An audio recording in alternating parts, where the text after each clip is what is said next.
अध्याय 4 दिव्य ज्ञान।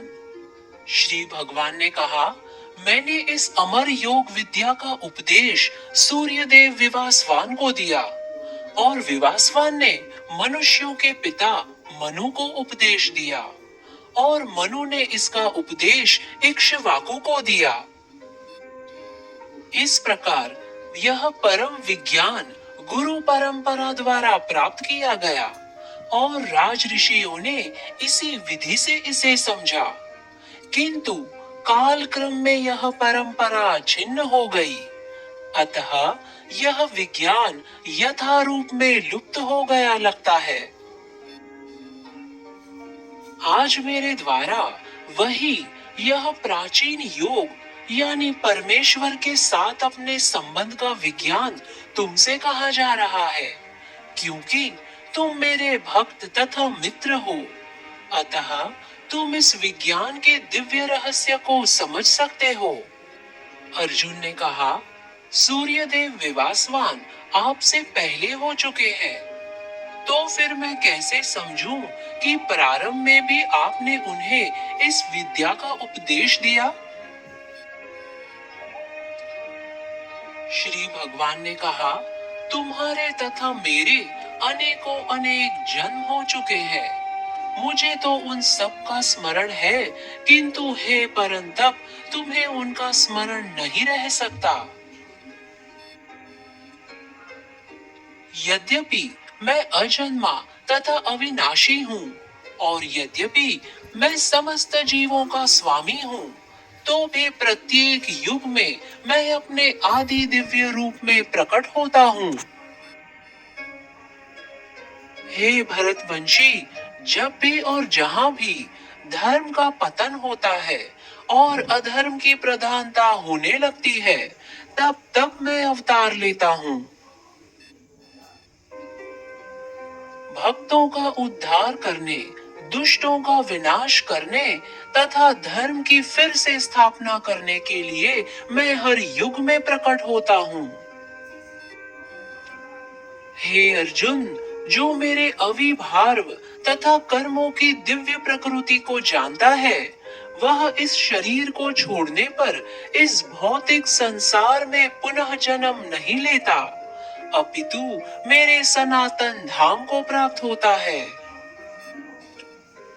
आसक्ति, भय तथा क्रोध से मुक्त होकर, मुझ में पूर्णता तन्मय होकर और मेरी शरण में आकर बहुत से व्यक्ति भूतकाल में मेरे ज्ञान से पवित्र हो चुके हैं। इस प्रकार उन सबों ने मेरे प्रति दिव्य प्रेम को प्राप्त किया। जिस भाव से सारे लोग मेरी शरण ग्रहण करते हैं, उसी के अनुरूप मैं उन्हें फल देता हूँ। हे पार्थ, प्रत्येक व्यक्ति सभी प्रकार से मेरे पथ का अनुगमन करता है। इस संसार में मनुष्य सकाम कर्मों में सिद्धि चाहते हैं, फलस्वरूप वे देवताओं की पूजा करते हैं। निस्संदेह इस संसार में मनुष्यों को सकाम कर्म का फल शीघ्र प्राप्त होता है। प्रकृति के तीनों गुणों और उनसे संबंध कर्म के अनुसार मेरे द्वारा मानव समाज के 4 विभाग रचे गए। यद्यपि मैं इस व्यवस्था का सृष्टा हूँ, किंतु तुम यह जान लो कि मैं इतने पर भी अव्यय अकर्ता हूँ। मुझ पर किसी कर्म का प्रभाव नहीं पड़ता, न ही मैं कर्म फल की कामना करता हूँ। जो मेरे संबंध में इस सत्य को जानता है, वह भी कर्मों के फल के पाश में नहीं बंधता।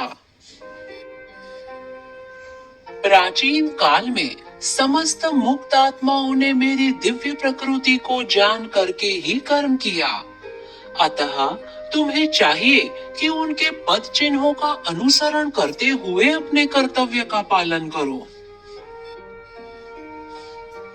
कर्म क्या है और अकर्म क्या है, इसे निश्चित करने में बुद्धिमान व्यक्ति भी मोहग्रस्त हो जाते हैं। अतएव मैं तुमको बताऊंगा कि कर्म क्या है जिसे जानकर तुम सारे अशुभ से मुक्त हो सकोगे। कर्म की बारीकियों को समझना अत्यंत कठिन है, अतः मनुष्य को चाहिए कि वह यह ठीक से जान ले कि कर्म क्या है, विकर्म क्या है और अकर्म क्या है। जो मनुष्य कर्म में अकर्म और अकर्म में कर्म देखता है, वह सभी मनुष्यों में बुद्धिमान है और सब प्रकार के कर्मों में प्रवृत्त रहकर भी दिव्य स्थिति में रहता है। जिस व्यक्ति का प्रत्येक प्रयास इंद्रिय तृप्ति की कामना से रहित होता है, उसे पूर्ण ज्ञानी समझा जाता है। उसे ही साधु पुरुष ऐसा कर्ता कहते हैं, जिसने पूर्ण ज्ञान की अग्नि से कर्म फलों को भस्मसात कर दिया है। अपने कर्म फलों की सारी आसक्ति को त्याग कर सदैव संतुष्ट तथा स्वतंत्र रहकर वह सभी प्रकार के कार्यों में व्यस्त रहकर भी कोई सकाम कर्म नहीं करता। ऐसा ज्ञानी पुरुष पूर्ण रूप से संयमित मन तथा बुद्धि से कार्य करता है, अपनी संपत्ति के सारे स्वामित्व को त्याग देता है और केवल शरीर निर्वाह के लिए कर्म करता है। इस तरह कार्य करता हुआ वह पाप रूपी फलों से प्रभावित नहीं होता। जो स्वतः होने वाले लाभ से संतुष्ट रहता है, जो द्वंद से मुक्त है, जो ईर्ष्या नहीं करता, जो सफलता तथा असफलता दोनों में स्थिर रहता है, वह कर्म करता हुआ भी कभी बंधता नहीं। जो पुरुष प्रकृति के गुणों के प्रति अनासक्त है और जो दिव्य ज्ञान में पूर्णता स्थित है, उसके सारे कर्म ब्रह्म में लीन हो जाते हैं। जो व्यक्ति कृष्ण भावना अमृत में पूर्णता लीन रहता है, उसे अपनी आध्यात्मिक कर्मों के योगदान के कारण अवश्य ही भगवत धाम की प्राप्ति होती है, क्योंकि उसमें हवन आध्यात्मिक होता है और हवि भी आध्यात्मिक होती है। कुछ योगी विभिन्न प्रकार के यज्ञों द्वारा देवताओं की भली भांति पूजा करते हैं और कुछ पर ब्रह्म रूपी अग्नि में आहुति डालते हैं।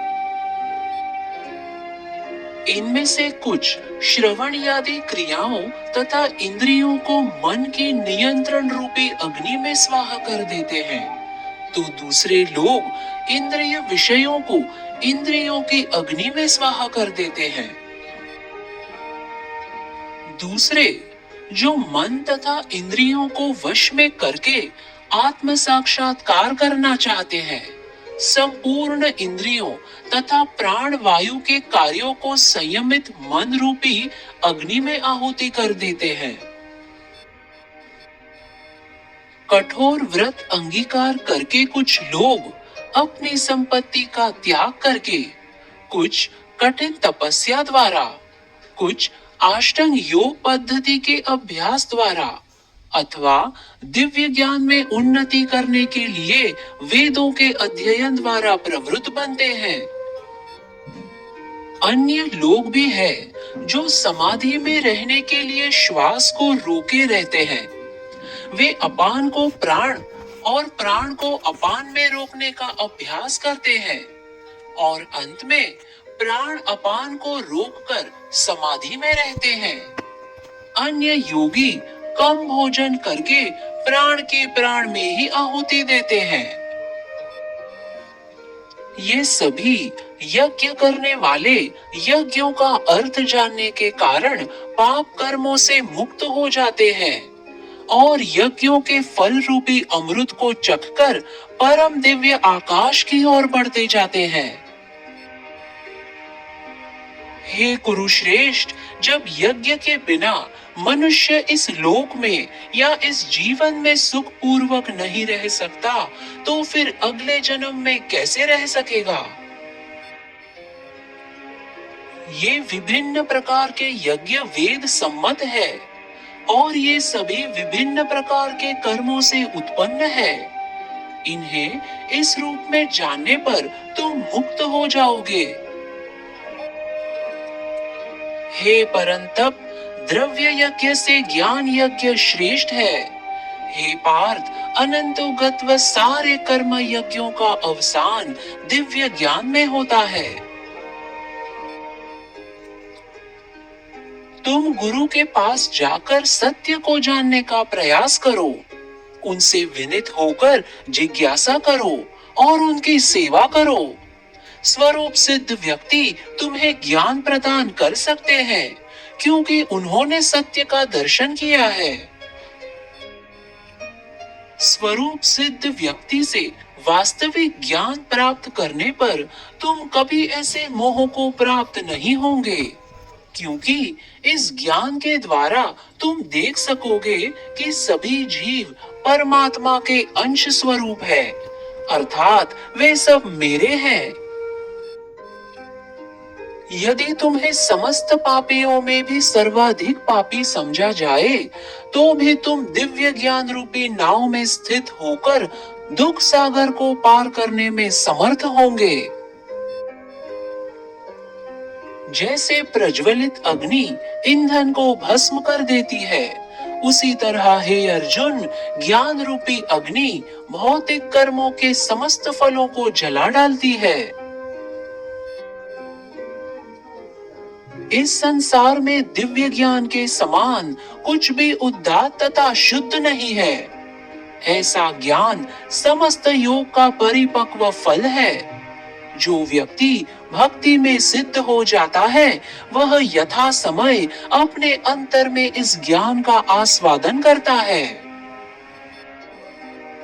जो श्रद्धालु दिव्य ज्ञान में समर्पित है और जिसने इंद्रियों को वश में कर लिया है, वह इस ज्ञान को प्राप्त करने का अधिकारी है और इसे प्राप्त करते ही वह तुरंत आध्यात्मिक शांति को प्राप्त होता है। किंतु जो अज्ञानी तथा श्रद्धा विहीन व्यक्ति शास्त्रों में संदेह करते हैं, वे भगवत भावना अमृत नहीं प्राप्त करते, अपितु नीचे गिर जाते हैं। संशय आत्मा के लिए न तो इस लोक में न ही परलोक में कोई सुख है। जो व्यक्ति अपने कर्म फलों का परित्याग करते हुए भक्ति करता है और जिसके संशय दिव्य ज्ञान द्वारा विनष्ट हो चुके हैं, वही वास्तव में आत्मपरायण है। हे धनंजय, वह कर्मों के बंधन से नहीं बंधता। अतएव तुम्हारे हृदय में अज्ञान के कारण जो संशय उठे हैं, उन्हें ज्ञान रूपी शस्त्र से काट डालो। हे भारत, तुम योग से सम्मोहित होकर खड़े हो और युद्ध करो। इस प्रकार श्रीमद् भगवद गीता के चतुर्थ अध्याय दिव्य ज्ञान का भक्ति वेदांत तात्पर्य पूर्ण हुआ। हरे कृष्णा।